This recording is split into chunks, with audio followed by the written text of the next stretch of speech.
The fog of an early March morning hung low across Baker Street, thick enough that even the lamplighters seemed to vanish into the mist after a few steps.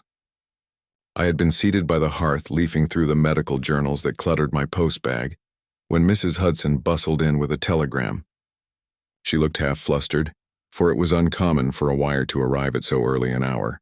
Holmes, who had been pacing the length of the room with his long dressing gown fluttering behind him like a cloak, seized the envelope before I could even unfold it. His hawk-like eyes scanned the page with such speed that I scarcely had time to notice the tremor of excitement in his fingers. "Watson," said he, his voice clipped yet electric with suppressed energy, "prepare yourself. We are called upon by the most singular of railway mysteries. An entire train has disappeared without trace between two stations, and not a soul knows where it has gone." I confess I stared at him with more incredulity than is proper for a man of medicine. "A train, Holmes? Vanished?" "Vanished," he repeated, savoring the word like a curious flavor. "Between Reading and Bristol last night, the company reports the West Country Express departed with full complement of passengers, passed Reading at midnight, and yet never arrived at Bristol. The track between is unbroken, the signals clear, and no wreckage has been found. My dear fellow, we have before us a puzzle worthy of our highest faculties." I laid aside my journal, for I knew at once there would be no more peace in Baker Street until this matter was probed to its conclusion. Holmes, already shrugging into his coat, pressed the telegram into my hand. It bore the signature of Sir Edmund Blackwood, director of the Great Western Railway, a man I remembered as a stiff-necked figure at several London gatherings. The urgency of his plea admitted no delay. Holmes was begged to attend at Paddington Station immediately. Within the hour we were rattling in a hansom through the grey dawn, the fog clinging to our hair and cloaks like wet wool. London was scarcely awake, yet the streets hummed faintly with the stirrings of milkmen and market porters. Holmes, silent beside me, stared fixedly into the mist, his thin lips pursed, his brow furrowed in that look I had come to know as the harbinger of fierce intellectual battle. At Paddington, we were received by Sir Edmund himself, a stout gentleman whose neatly groomed whiskers could not disguise the pallor of his face. He ushered us into his office with all the nervous haste of a man clutching at straws. "It is unprecedented, Mr. Holmes," he declared. "A full train, the 12:15 express for Bristol, departed as scheduled.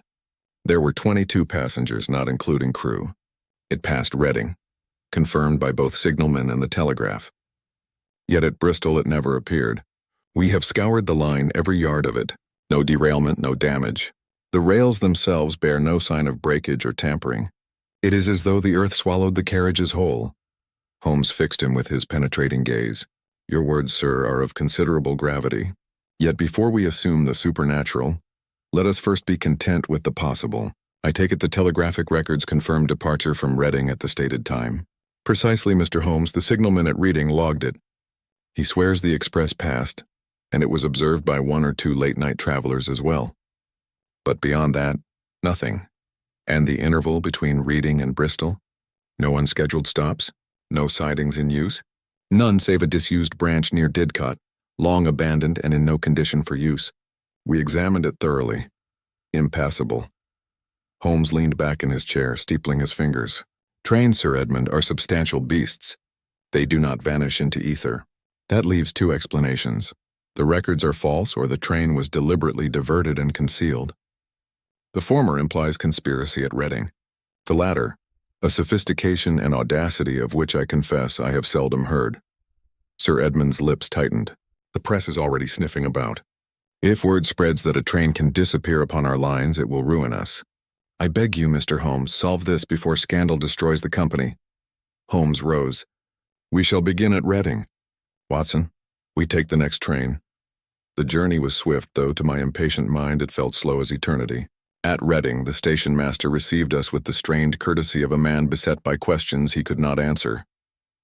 Holmes lost no time, leading us to the signal box where the night's logs were recorded. The signalman, a wiry fellow with soot ingrained in his fingernails, confirmed his story without hesitation. Saw the express plain as day, or as plain as fog will allow at that hour. Headlamps bright, whistle blew once as she passed. Logged her at 12:42. Holmes inspected the man with that cold, measuring look which could unsettle even the most hardened witness. Yet the signalman's account never wavered. Holmes examined the logbook, then stepped outside to pace the platform. His gaze traveled along the tracks, vanishing into the misty countryside. "Watson," said he softly, "tell me what you see." I followed his eyes, but perceived nothing save the ordinary rails stretching ahead, gleaming faintly in the dim light. "Merely the line, Holmes. Precisely. Merely the line. Yet somewhere along this line a train was swallowed. Consider, Watson. To divert so large a vehicle requires more than sleight of hand. It requires rails, sidings, and a motive of the first order. Ask yourself, what passenger or cargo upon that express was worth such daring?" I could not answer. Holmes crouched, fingering the gravel near the tracks. Presently he held up a small object, a fragment of scorched wood no larger than a coin. "Burnt," he murmured. "And yet no fire is reported. Curious." He pocketed the fragment and rose. "We go westward, Watson. The rails themselves must yield their tale." So began our long tramp along the line, the fog swirling about us like a shroud. At intervals Holmes would halt, crouch, and study some minute trace invisible to my eye. Once he produced his magnifying lens to examine faint impressions in the ballast, as though a heavy weight had pressed there. Another time he stooped to retrieve a broken piece of iron, blackened and rough, which he handled with evident interest. By noon we reached a spot near Didcot where the land dipped into a shallow cutting. Here the abandoned branch line veered away, its rusty rails half buried in weeds. Holmes sprang down the embankment with the agility of a man half his age examining the switch. "Locked, you see," he observed, "and rusted beyond casual use." Yet he paused, brushing at the bolts with his sleeve. "Watson, observe scratches, fresh ones. Someone has tampered here." My heart quickened. Then the train was diverted, yes, but whether willingly or by force remains to be seen. We followed the branch line into the countryside. It wound through hedgerows and fields, its disuse evident in the encroaching vegetation. Yet for all its decay, I noticed marks along the rails where rust had been recently disturbed, as though by passing wheels. At length the line curved toward a wooded quarry, long since abandoned. The rails disappeared into the gloom of trees, the air heavy with damp earth and moss. Holmes halted at the edge, his keen eyes sweeping the scene. "Here, Watson, is where our phantom train was last heard. The villagers spoke of whistles in the night. Let us see if the quarry will whisper its own secrets." With that he strode into the shadows, his figure swallowed by the trees while I followed, my nerves tingling with the sense that we were stepping closer to a mystery whose scale we had yet to fathom. The silence of the quarry was oppressive. Fallen leaves muffled our steps and the air smelled faintly of smoke. Holmes bent suddenly, plucking something from the ground, a half-burnt scrap of cloth singed at the edges. Nearby lay deep ruts in the soil, as though heavy carriages had once been drawn aside and concealed. "Watson," Holmes whispered, "we are upon the very stage of the drama. The train was brought here hidden or destroyed, but why? That is the heart of it." I shivered, for though the afternoon light filtered weakly through the trees, the place seemed cloaked in menace. Somewhere among the ruins of the quarry lay the answer to the vanished express, and perhaps the fate of its passengers. Holmes straightened, his eyes glinting. "We must tread carefully. There is design here, Watson, design of the darkest sort, and I fear we are not the only ones seeking answers." And with that foreboding pronouncement, we pressed deeper into the quarry, unaware of the dangers that lay waiting in its shadows. The damp air of the quarry pressed heavily upon us as we advanced, each step crunching faintly against gravel, half buried beneath layers of leaf and soil. The disused branch line disappeared into tangled brush, its rails warped and rusted, but the ground bore fresher scars that betrayed recent human activity. Holmes knelt again, brushing aside the foliage with swift, precise movements, uncovering faint wheel marks in the earth. They were not of a carriage, but broader, deeper, consistent with the weight of train carriages forced upon uncertain ground. He did not speak for several minutes, his eyes darting between tracks, burn marks, and small fragments of wood scattered across the clearing. His face bore that peculiar intensity, the expression I had seen when he stood upon the brink of unraveling some great and terrible knot.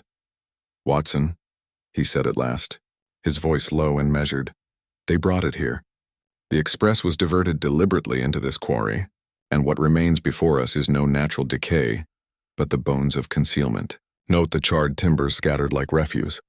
They sought to destroy, perhaps even to erase completely. I bent and examined one of the blackened splinters. Burnt, I murmured, echoing his earlier observation at the trackside. Holmes, could they have set fire to the train itself? Possible, he replied, but fire leaves more trace than these scattered relics. A train of several carriages, wood and iron alike, cannot vanish into ash overnight. No, Watson. Something subtler occurred here. Destruction, yes, but not total. He rose, pacing the clearing, pausing now and then to prod at the earth with his stick. I followed, my medical eye noting the unnatural mounds of disturbed soil in certain corners of the quarry. One in particular caught Holmes's attention. He crouched again, pressed a hand to the earth, then drew it back, brushing the grains between his fingers. Freshly turned, he said grimly, within the past day, and not shallow work. See how the soil is heaped? Men labored here at length. Watson, I dare say one of the missing carriages lies beneath. A chill ran through me at the thought, for the weight of silence in that clearing seemed suddenly oppressive, as though the ground itself concealed a dreadful truth. Holmes tapped the earth thoughtfully. Too great an undertaking for concealment alone. They must have had purpose, time, resources, and above all motive. His gaze flicked sharply to me. The passengers, Watson? 22 souls. Where are they now? The question hung in the air, dreadful in its implications. I was about to respond when a sound pricked my ears, the faint crack of a twig somewhere in the underbrush beyond. Holmes stiffened, his eyes darting toward the trees. He raised a hand to still me. Not another word, he whispered. We stood in breathless silence, the quarry holding its secrets close. Again came the sound, closer now. A deliberate step, hushed but undeniable. Holmes moved like a cat, slipping behind a crumbling wall of stone, motioning me to follow.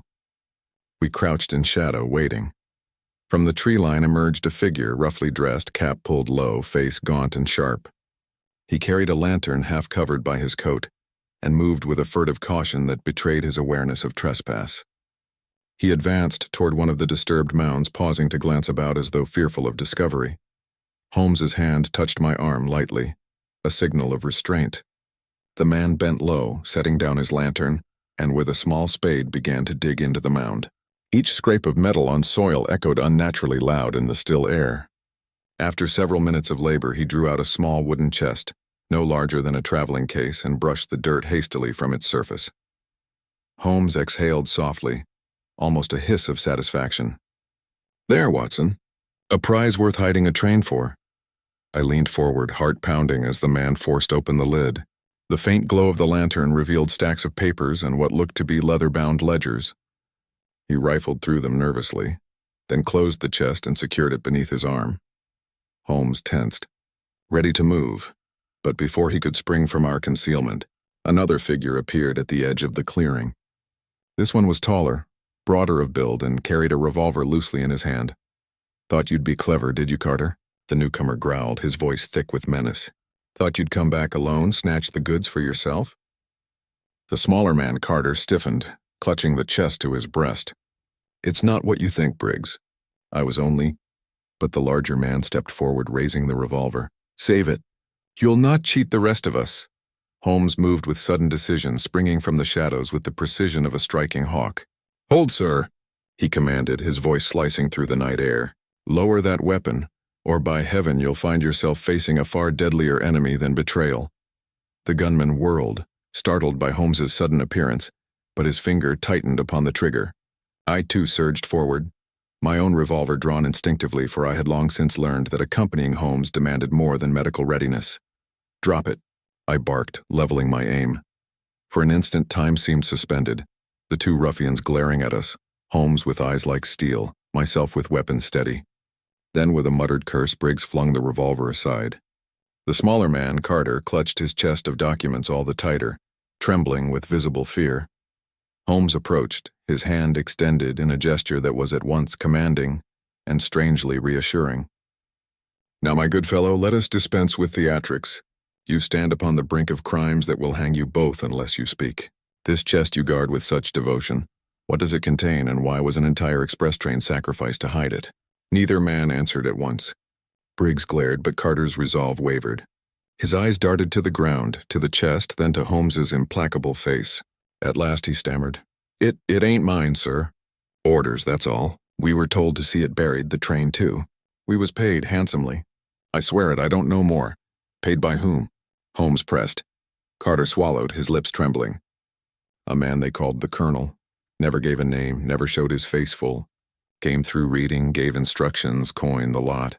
Said if we did as told, we'd be set for life. Holmes's expression hardened, though his eyes gleamed with a fierce light of discovery. The Colonel. Intriguing.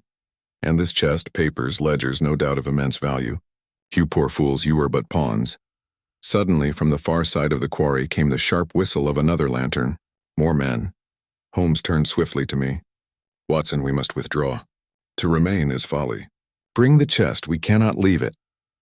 In the confusion, Carter hesitated, then thrust the chest toward me as if desperate to rid himself of its burden. I seized it, the weight surprising in its density.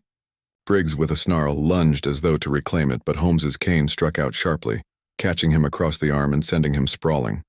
Now, Watson, Holmes urged. We plunged into the trees, branches clawing at our coats, the chest heavy in my arms. Behind us, shouts rang out, lanterns bobbed wildly, and the quarry erupted with pursuit. Yet Holmes led with uncanny certainty, weaving through the undergrowth, doubling back, and at last emerging onto the abandoned rails. Only when the noise had faded behind did he pause, his breath quick but steady. He placed a hand on the chest, his eyes burning with triumph. Watson, within this lies the key to the vanished express. Men do not move heaven and earth for trifles. Whatever the Colonel sought to hide, it was worth more than 22 lives, a train, and the ruin of an entire railway. We are upon the edge of revelation. I looked down at the chest, its lid secured by iron clasps, dirt still clinging to its sides. In that moment it seemed to throb with sinister promise, as though the very wood contained a heartbeat. Holmes, I murmured, should we not open it? He shook his head. Not here, not now. Too great a risk. We shall return to London. In safety and solitude, its contents will declare themselves. Until then, guard it with your very life. The mist thickened about us as we trudged back toward Reading, chest in hand, the shadows of pursuit lingering at our heels. And though the weight of the box bowed my shoulders, it was the darker burden of uncertainty that pressed heavier still. What secret was grave enough to bury a train? And what manner of colonel commanded such ruthless obedience? Holmes said little as we went, but I could see in the taut line of his mouth and the fire in his eyes that the mystery was already unraveling in his mind. Yet I, more mortal in my reasoning, could not shake the dread that we had only begun to brush against forces far darker than railway conspiracies. The vanished train was but the first move in a game whose board we had yet to glimpse, and somewhere in the fog, the Colonel waited. The chest felt heavier with every step as we trudged back toward the main line, its iron clasps biting into the crook of my arm. Holmes strode ahead with quick, purposeful steps, his cloak sweeping damp brambles aside as though he knew precisely where to place each footfall. The quarry and its sinister laborers lay behind us, yet I could not shake the feeling that a dozen unseen eyes lingered in the fog, watching our retreat. Every rustle of branch, every hoot of an owl seemed sharpened by the knowledge that men had died to conceal what I now carried. Holmes at last slowed when we reached a derelict signal post. He paused beneath its skeletal arm, struck a match and lit his pipe with practiced calm. As though the mere act steadied the pace of his thoughts, the glow briefly illuminated the planes of his face, gaunt with concentration, his eyes deep hollows of restless energy. You are troubled, Watson, he remarked without looking at me. Troubled?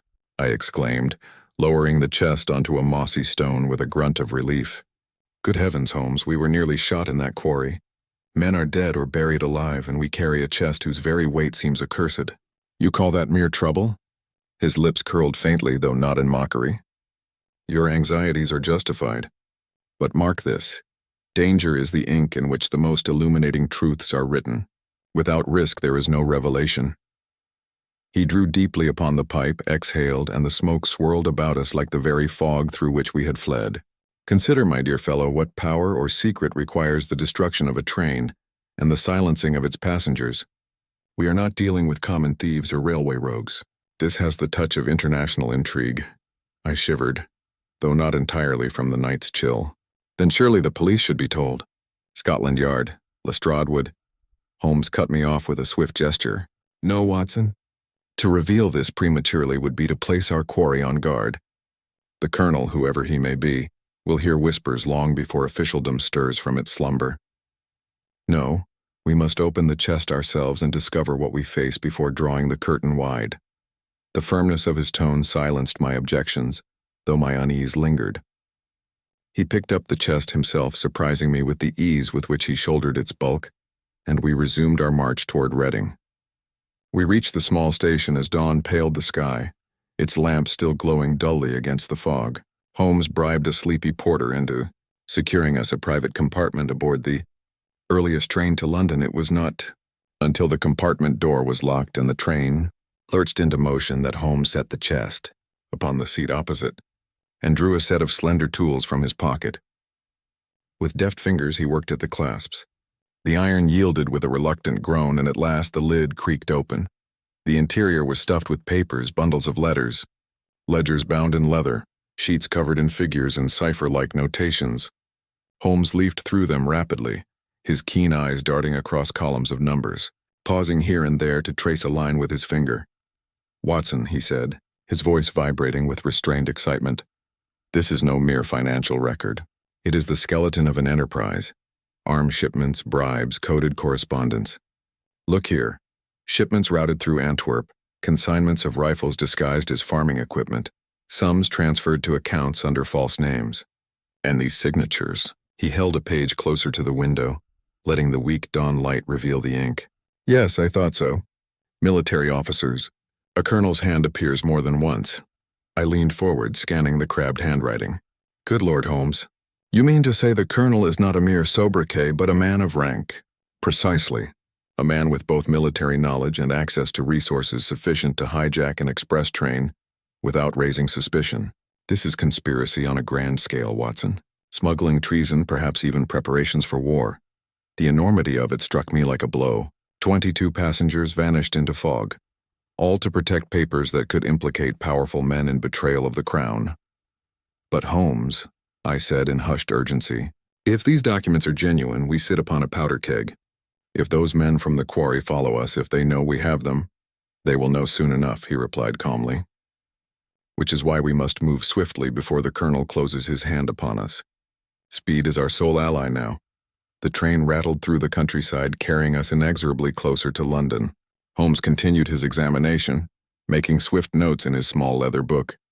From time to time he tapped a page with his long finger, muttering fragments of German or French under his breath.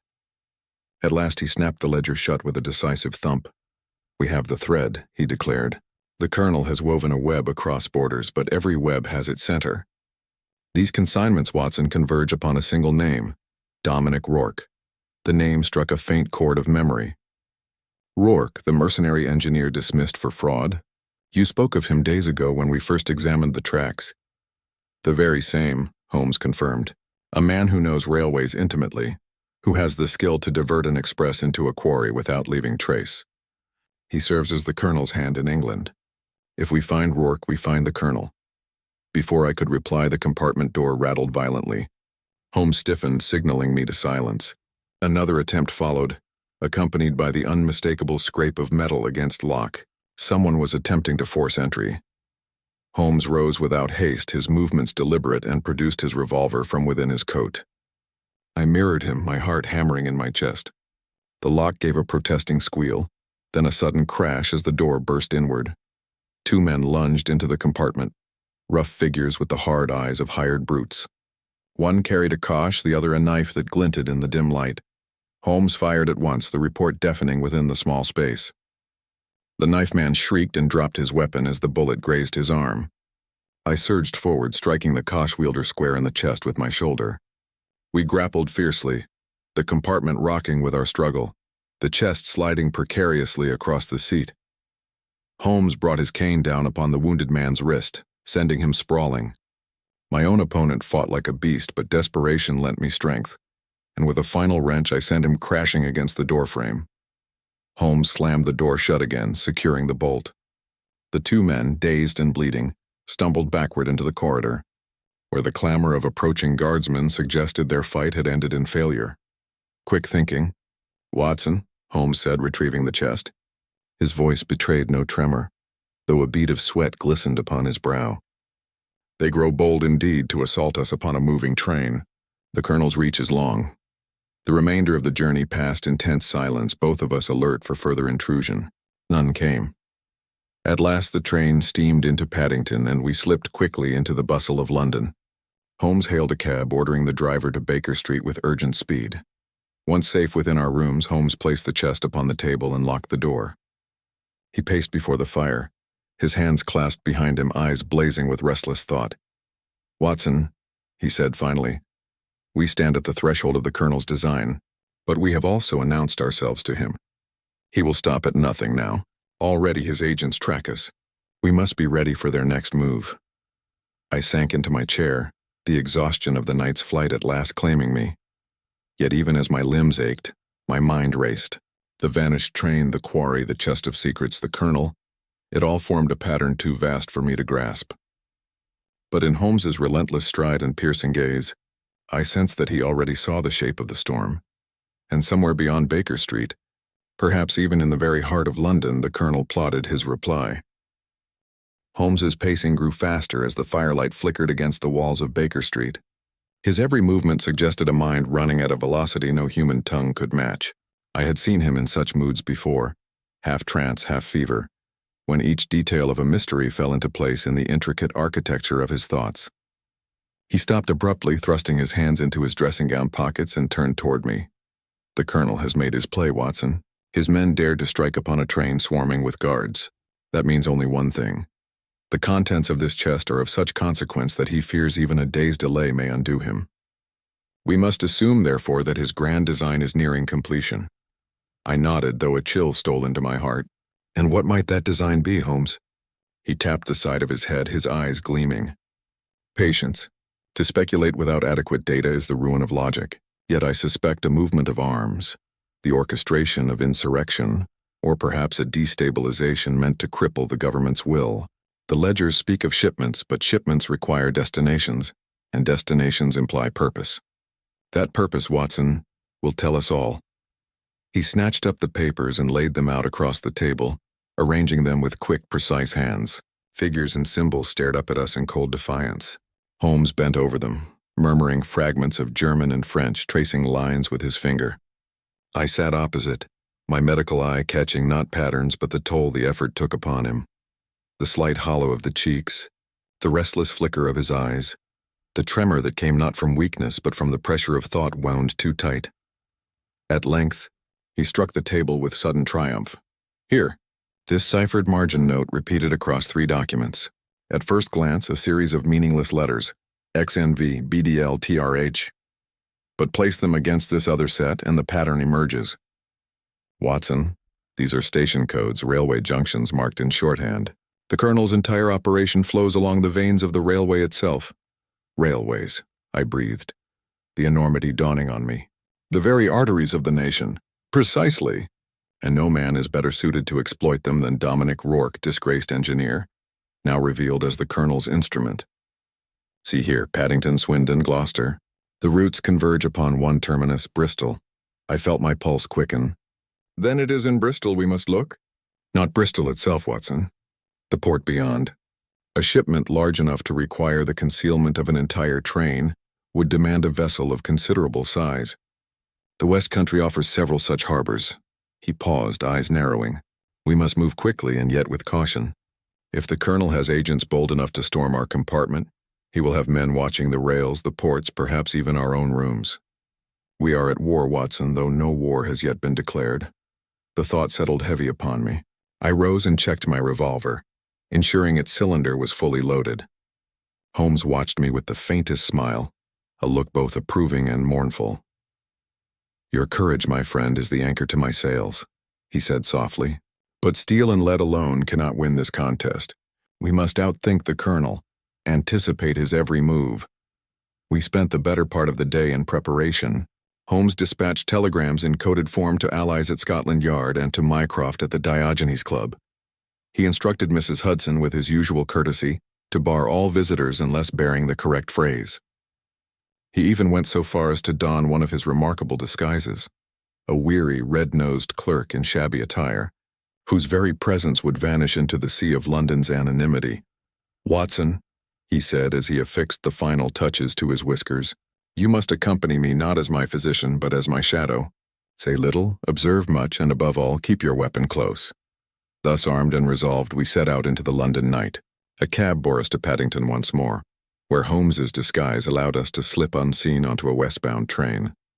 We traveled in silence, Holmes lost in thought, I staring out at the blackened fields rolling past, every whistle and clatter of the rails reminding me of the vanished train whose mystery had ensnared us. It was past midnight when we arrived in Bristol. The station lay hushed, its lamps throwing pools of light upon the damp platforms. Holmes led me swiftly through side streets until we reached the harbor, where the dark hulks of ships loomed against the starlit sky. The air was thick with the tang of salt and coal smoke, mingled with the faint cries of gulls. Holmes drew me into the shadow of a warehouse, his eyes fixed upon a vessel moored not 50 yards away. Its hull was black, its deck sparsely lit, yet even in the gloom I could see crates being loaded by silent figures. "That," Holmes whispered, "is the channel by which the Colonel bleeds his venom into Europe." We watched in tense silence as the workers moved with uncanny precision, as though directed by an unseen hand. One figure, taller than the rest, stood apart, issuing commands in low tones. Holmes's eyes gleamed. "Dominic Rourke," he breathed. "No doubt of it." "The Colonel's engineer general." I peered more closely, and indeed the man bore an air of command, his shoulders square, his movements those of one accustomed to obedience. Yet something in his face struck me as haunted, even desperate. Holmes motioned for me to remain while he edged closer, slipping from shadow to shadow with the silence of a cat. I obeyed, though my heart thundered as I watched him creep toward the loading crew. He vanished behind a stack of crates, then reappeared nearer to Rourke. For a moment he seemed on the verge of stepping forward, when suddenly a hand clamped upon my shoulder. I spun, revolver half raised, to find a stranger in a long coat staring coldly into my face.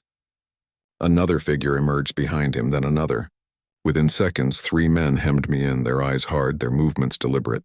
I realized with horror that I had been separated from Holmes, cut off like prey from the pack.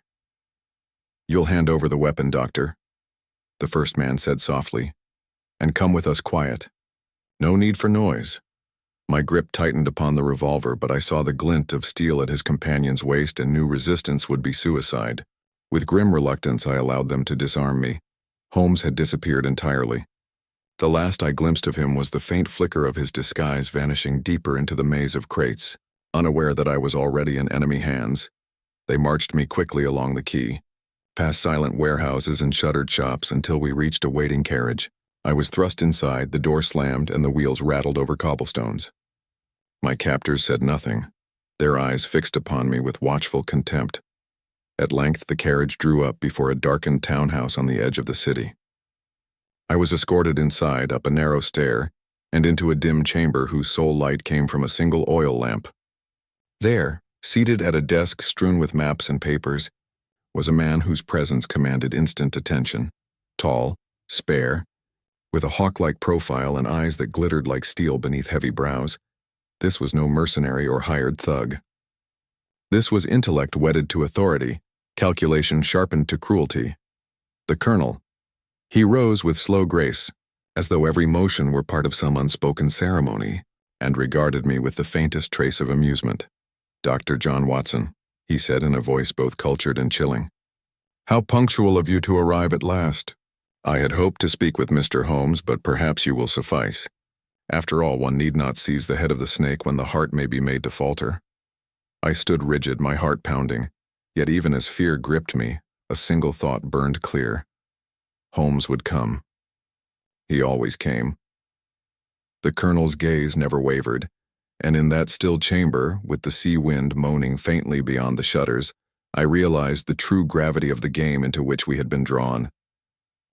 The Colonel's eyes never left mine as he motioned for one of his men to pour a measure of brandy. The gesture was civilized, almost courteous, yet it carried an undercurrent of menace. I did not move to accept the glass, though the scent of the liquor filled the room. Instead, I held myself rigid, aware that I was deep within the enemy's den. "You look surprised, Dr. Watson," the Colonel said softly, settling back into his chair.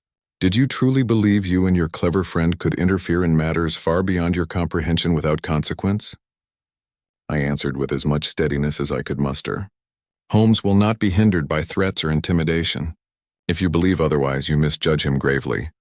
A faint smile touched his lips, though it did not reach his eyes. Ah, loyalty. Admirable, though often misplaced. You must understand I respect Holmes. He is a worthy opponent, perhaps the only one in England fit to challenge me. But even he must learn that all men, no matter how brilliant, are bound by their weaknesses, and his, I fear, is his loyalty to you. The words struck a chord I dared not acknowledge, though the truth of them was plain. Holmes would indeed risk all to save me, and the Colonel knew it.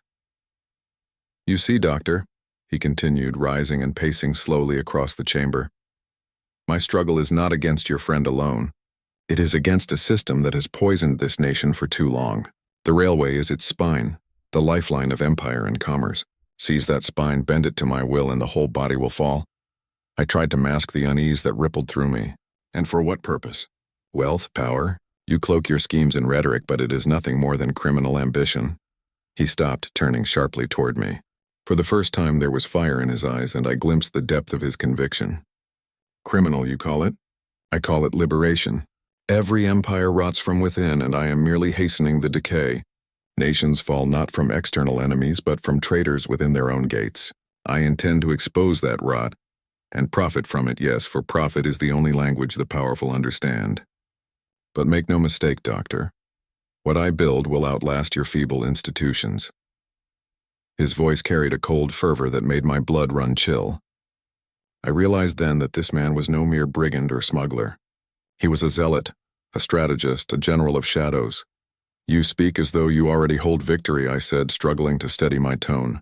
Yet Holmes is still free. You underestimate him at your peril. On the contrary, the Colonel murmured, I count on him. His mind is the whetstone against which I sharpen my own, and soon enough he will come to you. He cannot resist. He turned to his men with a curt gesture, and before I could protest, I was seized and led down a narrow passage. The house seemed larger than I had first imagined, a warren of rooms connected by staircases and hallways. At last I was thrust into a small chamber with barred windows and a single iron-bound door. A lamp burned low on a shelf, casting grotesque shadows across the walls. The door slammed shut behind me, and I was left in silence, save for the faint drip of water somewhere beyond. I sat heavily upon the narrow cot, my thoughts racing. Holmes would come, it was inevitable. But how could he hope to match the Colonel's cunning, when the enemy held every advantage? Hours seemed to pass in that oppressive stillness. I tried to sleep, but every creak of the floorboard set my nerves on edge. At last a sound reached my ears, a faint scrape as of metal against metal. I turned toward the door, heart pounding, when suddenly a voice whispered from the shadows of the window. Watson. I leapt to my feet, scarcely daring to believe my ears. Peering into the gloom beyond the bars, I caught the outline of a familiar figure. Holmes, I whispered hoarsely. How in God's name? Quiet, he murmured. His voice was low but steady, every syllable carrying the assurance I so desperately needed. They have you well guarded, but their vigilance is not without flaw. I've traced the Colonel's operations here, and I know more now than he suspects. Still, we must tread carefully. Tell me, Watson, what have you learned? I recounted as much of the Colonel's speech as I could recall, his talk of railways, ports, and the spine of empire. Holmes listened intently, his face pressed close to the bars, his sharp eyes never leaving mine. Just as I suspected, he murmured. The Colonel seeks not mere theft, but disruption on a national scale. His shipments of arms and material are no petty contraband. They are the sinews of insurrection. He means to cripple England at its very heart. A surge of urgency filled his words, though his expression remained composed. Watson, I cannot free you tonight. The house is too well watched. But take courage. Your captivity may yet serve us. The Colonel believes you his hostage, his bait. That belief will blind him to the true trap we shall lay for him. I opened my mouth to protest, but Holmes's raised hand silenced me. I know your courage, my dear friend. Trust me now as you always have. I shall return when the moment is ripe. With that, he vanished into the night as swiftly as he had appeared, leaving me both comforted and anxious. The following day passed with excruciating slowness. The Colonel himself visited me once, inquiring coolly whether I had reconsidered my views. I met his gaze with all the defiance I could summon, though inwardly I clung to Holmes's promise as to a lifeline. That evening, however, the tension in the house grew palpable. Men moved hurriedly in the corridors. and the sound of wagons echoed faintly from the street outside. My guard muttered to his companion of a departure, though I could glean little from his words. It was clear, however, that the colonel's scheme was nearing its climax. Near midnight, the door opened and 2 men entered. "On your feet, Doctor," one growled. "The colonel wishes you to accompany him." I was led once more through the labyrinthine halls until we reached a broad chamber where maps and timetables covered the walls. At the center stood the colonel, his tall form rigid, his eyes alight with grim satisfaction. "Tonight, Dr. Watson," he said, "you will witness history. By dawn, the nation will tremble, and your friend Holmes, should he appear, will arrive too late." He gestured to the papers upon the table. "Observe. A special train, assembled in secret, laden with crates marked as coal but filled with arms. It departs within the hour, bound for a depot where my allies await. With it, we shall kindle a flame that will consume your empire." Even as dread gripped me, I forced my voice to remain steady. "And you believe Holmes will not anticipate you? You give him too little credit." The colonel's smile was thin and cold. "We shall see. For now, you will accompany me as insurance. If Holmes appears, he will think twice before risking your life." At a signal, I was thrust into a waiting carriage, the colonel climbing in beside me. The wheels rattled over cobblestones as we made for the railway yard. Outside, the city lay in uneasy slumber, unaware of the storm about to break. Yet as the carriage rolled into the darkened yard, my heart leapt, for there, among the shadows of engines and wagons, I glimpsed a figure I knew as surely as I knew my own reflection.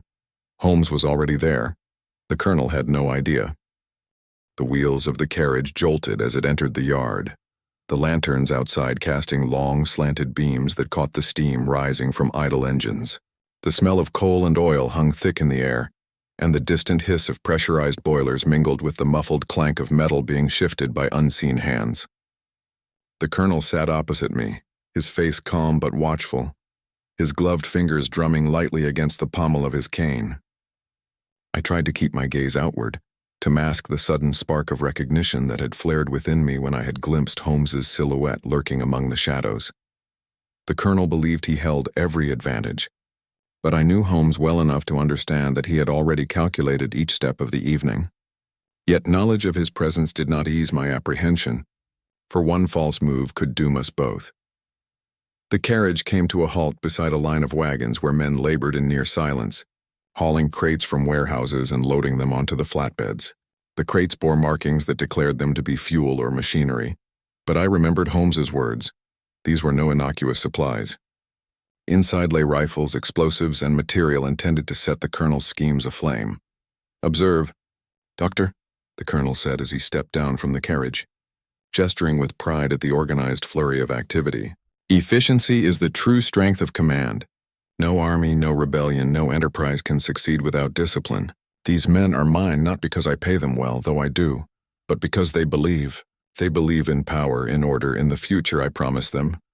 I followed under the watch of 2 guards, my wrists bound though concealed beneath my coat.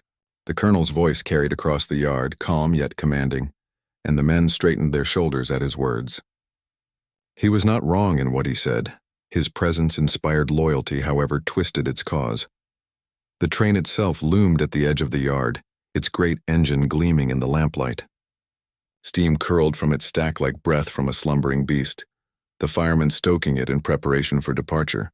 To any observer, it might have seemed merely a goods train, but I could not help but feel it pulsed with sinister intent, a weapon disguised in iron and steel. The colonel turned to me with a faint smile.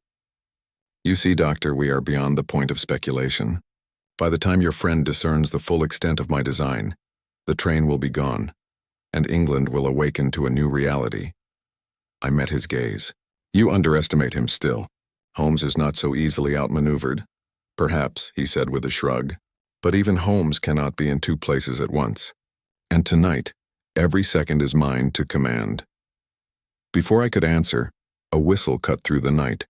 Not the shrill call of an engine, but the low, sharp signal of a man. The workers stiffened, their eyes darting toward the far side of the yard where shadows shifted.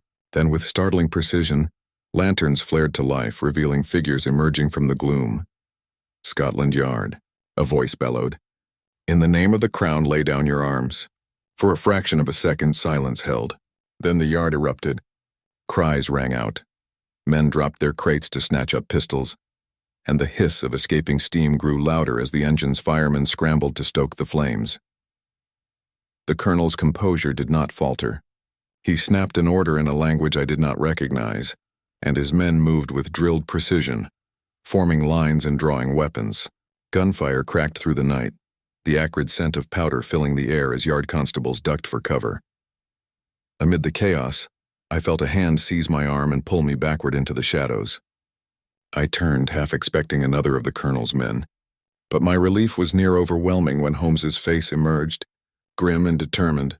"Quickly, Watson," he muttered, cutting my bonds with a flick of his knife. "We've no time to lose." "How did you—" I began, but he silenced me with a glance. "Later.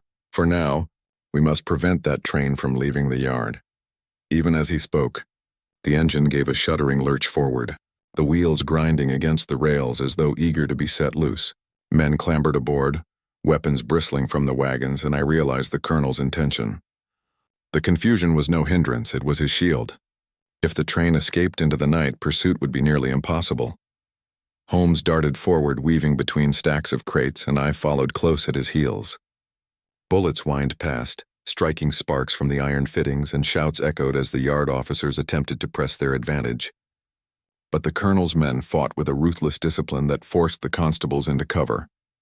We reached the edge of the platform, just as the engine gave another heave, its pistons hissing, the coupling rods beginning to turn. Holmes scanned the scene in a heartbeat, his mind calculating with lightning speed. "There," he exclaimed, pointing toward a switch stand at the far end of the siding. "If we can divert the points, the train will be forced onto the dead track. But we must move now, Watson, before the colonel seizes full control." Without hesitation, we sprinted along the line, the thunder of the engine growing behind us. I dared not look back for fear the sight of that advancing juggernaut would unnerve me beyond recovery. The ground shook beneath my feet, and the taste of coal smoke thickened in my mouth as the train gathered speed. Holmes reached the switch and dropped to one knee, his fingers working swiftly at the mechanism. I glanced behind us then and saw the colonel himself standing upon the lead wagon, his tall form silhouetted against the glare of the engine's firebox. He raised an arm and his men poured fire into the yard, driving the constables back. "Holmes," I cried, "they're nearly upon us." "Hold them off, Watson," he snapped, his eyes never leaving the lever. A moment longer. I raised the pistol I had snatched from a fallen guard, firing into the advancing figures. The shots went wild in the chaos, but they served their purpose, forcing the men to duck and hesitate. Then with a wrenching clang, the switch lever gave way under Holmes's grip. The rails shifted with a screech, just as the engine thundered past. For a breathless instant, I thought it would continue unhindered, but then came a grinding shudder. The locomotive's wheels struck the diverted line, and with a scream of tortured metal, it careened onto the dead track. The wagons lurched violently, crates toppling and bursting open. Rifles and cartridges spilled across the ballast, gleaming in the lamplight. The colonel shouted, his voice lost in the cacophony as the train plowed forward before finally grinding to a halt against the buffers at the end of the siding. The sudden silence that followed was broken only by the hiss of steam and the groans of men thrown from the wagons. Then from the shadows the yard officers surged forward, their batons and revolvers at the ready. Cries of surrender rang out as the colonel's men found themselves overwhelmed, their discipline shattered by the derailment. Yet the colonel himself remained defiant. He leapt down from the wagon, his eyes blazing, and for a moment his gaze met Holmes's across the yard. There was no fear in it, only cold calculation, as if he were already weighing his next move. Then with the swiftness of a striking hawk, he turned and vanished into the labyrinth of warehouses. Holmes sprang after him, but I caught his arm. "Holmes, the yard needs us here, the wounded." He hesitated only a second, his jaw tightening. "You are right, Watson. The colonel will not escape easily. He has lost too much tonight, but our duty now is to see these men secured." Together we moved among the chaos, aiding the constables and ensuring the captured weapons were gathered. The yard officers worked quickly, binding prisoners and dousing the fires sparked by stray shots. The acrid smoke slowly cleared, revealing the scale of the colonel's defeat. And yet, as I looked into the night where he had fled, I knew the battle was far from over. The colonel had lost a gambit, yes, but not the war. His eyes in that final moment had held no despair, only resolve. Holmes, standing beside me, seemed to sense the same. He placed a hand on my shoulder, his voice low but firm. This was but one train, Watson.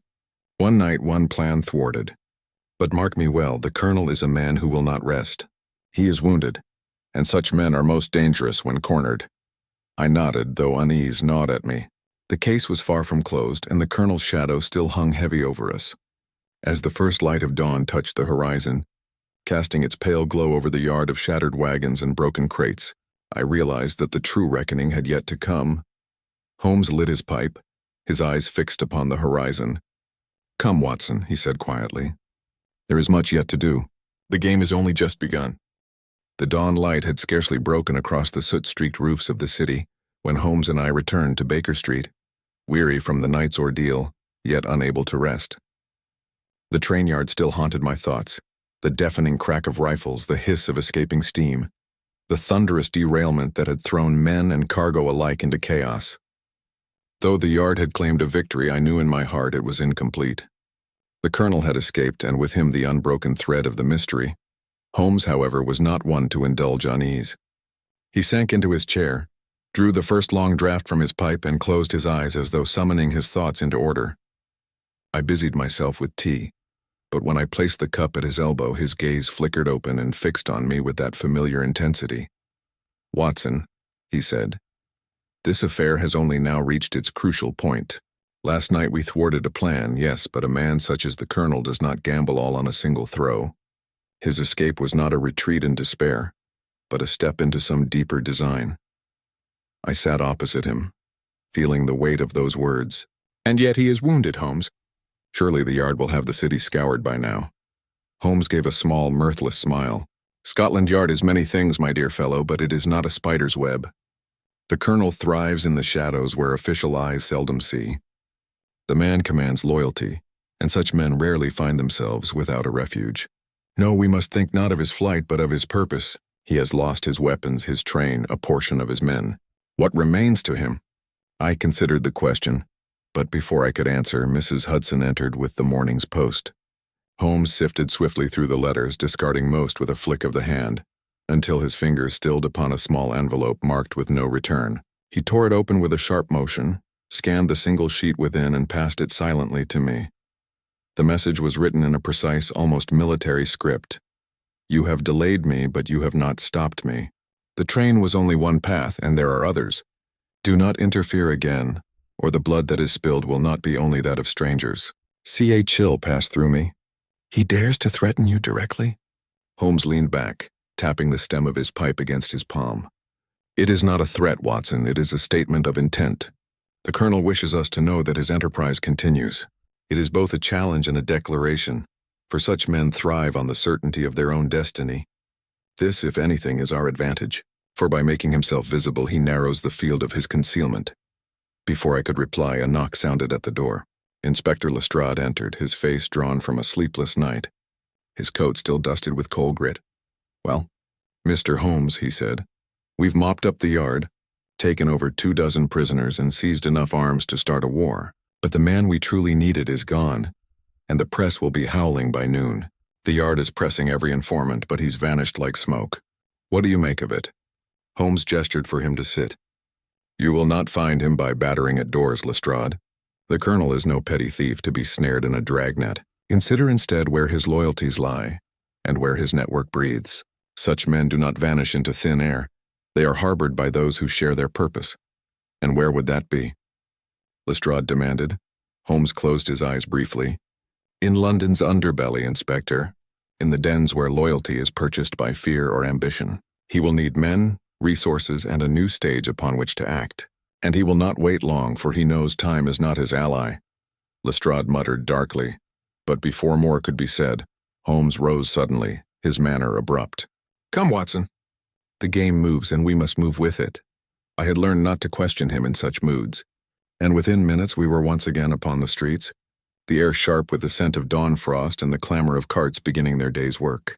Holmes strode with his long, rapid step, his eyes roving as though every passer-by, every shuttered shop front, might hold a clue. Our course took us to the East End, through alleys where the morning sun scarcely penetrated and the inhabitants lived in shadows even at midday. Holmes led with surety, turning unerringly through a maze of narrow courts until at last we arrived before a grim tavern, its signboard swinging loosely in the chill wind. Inside, the air was thick with the sour odor of stale beer and unwashed bodies.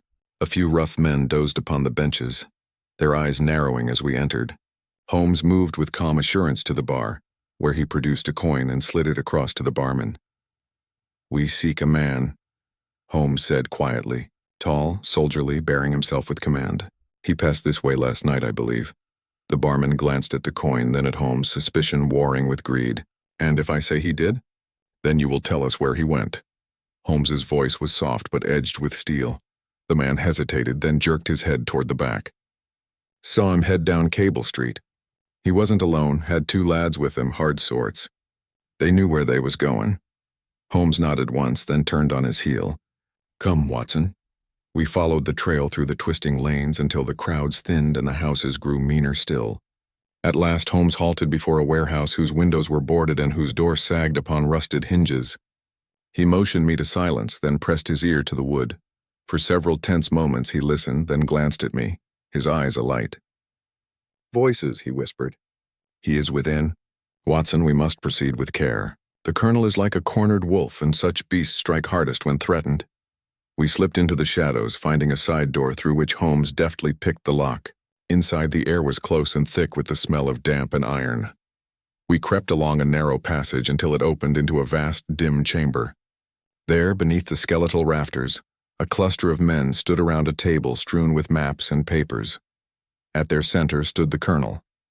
His coat was gone, his shirt sleeves rolled, but his bearing was unmistakable. Erect, commanding, his voice a low, controlled growl as he directed his followers.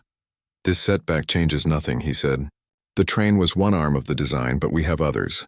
Tonight we regroup, tomorrow we strike anew. Those who falter will be cast aside. Those who endure will see a new order rise." Holmes's hand closed on my sleeve, restraining me. His eyes gleamed with the thrill of the chase, but his voice when he spoke was barely audible. "Observe, Watson. Every word he utters is a window into his plan, but we must not reveal ourselves too soon." Yet even as he spoke, one of the men glanced sharply toward the shadows where we crouched. His hand went to his belt, and before we could move, he cried out, "There! Someone's listening!" In an instant, the room erupted. Men surged forward, fists and blades glinting in the half-light. Holmes shoved me back, his eyes burning with resolve. "Run, Watson!" he cried. "We have what we need. The game is afoot, but we must live to play it." The chamber dissolved into chaos as we fought our way toward the exit, the colonel's furious shout echoing after us, a promise that this battle was far from over. And as we stumbled into the gray daylight, breathless and bruised, I knew Holmes was right. The game was only sharpening, and the final move had yet to be played. We staggered into the raw daylight, gasping for breath as the clamor from within the warehouse rang out behind us. Shouts echoed, boots hammered against the rotting floorboards, and the men surged to pursue. Holmes pulled me sharply down a narrow side alley, his long legs eating the ground with astonishing speed despite the scuffle we had just endured.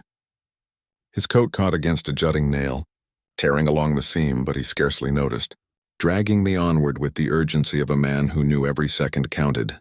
"Keep low." "Watson," he hissed, guiding us behind a stack of broken crates. The roar of footsteps grew nearer, shadows loping across the cobbled wall. Holmes pressed his finger to his lips, his breath measured, though his chest rose and fell hard. I dared scarcely move, the smell of wet timber filling my nose, until at last the pursuing footsteps thundered past, vanishing into the labyrinth of alleys beyond. Holmes straightened at once, his face pale, but eyes alight with that peculiar brilliance that always heralded the sharpening of his deductions. "You saw it, Watson," he said, his voice barely above a whisper. "Maps, papers, the entire scheme laid out before us. The colonel is regrouping. He means to strike again with greater force, but how?" I demanded, struggling to catch my breath. "His men are scattered, his train destroyed. What resources can remain to him?" "Enough," Holmes replied grimly.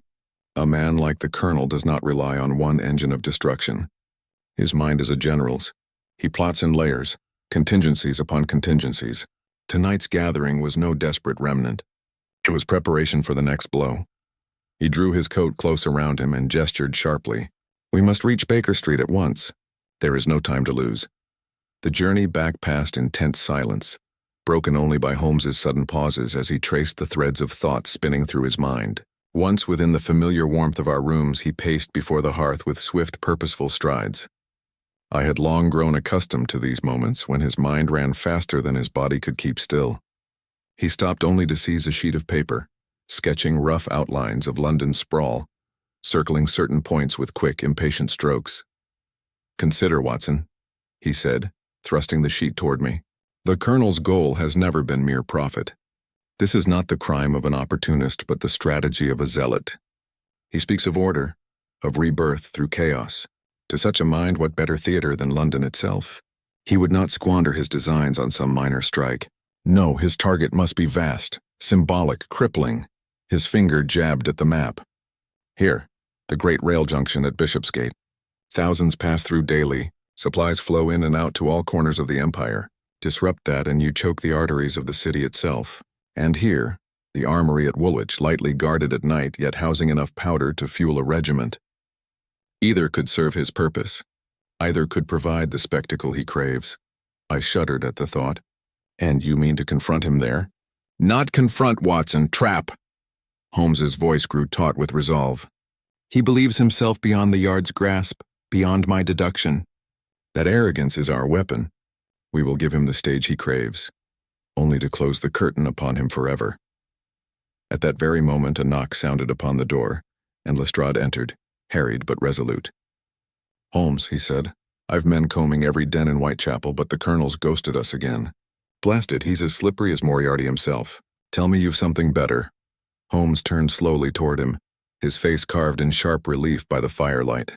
"I do, Inspector, and if you have the courage to trust me, I will deliver him into your hands this very night."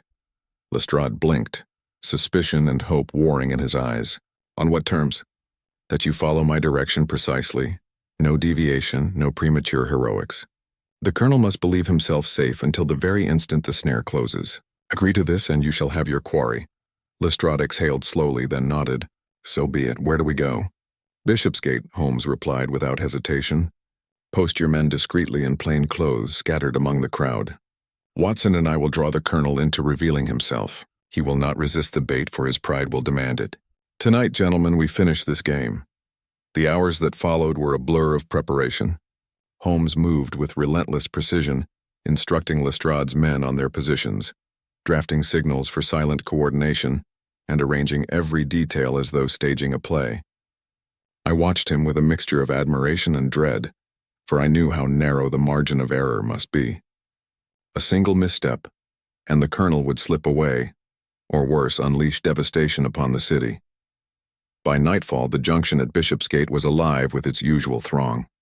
Gas lamps cast their yellow glow upon the wet cobblestones. Porters shouted, wheels clattered, and the mingled scents of smoke and damp wool hung heavy in the air. Amidst this bustle, Holmes and I took our stations near the central concourse, blending into the restless tide of travelers. "Remember, Watson," he murmured, his eyes scanning the crowd with razor keenness, "our quarry is wounded but not beaten. He will come cloaked, hidden, yet unable to resist observing his design.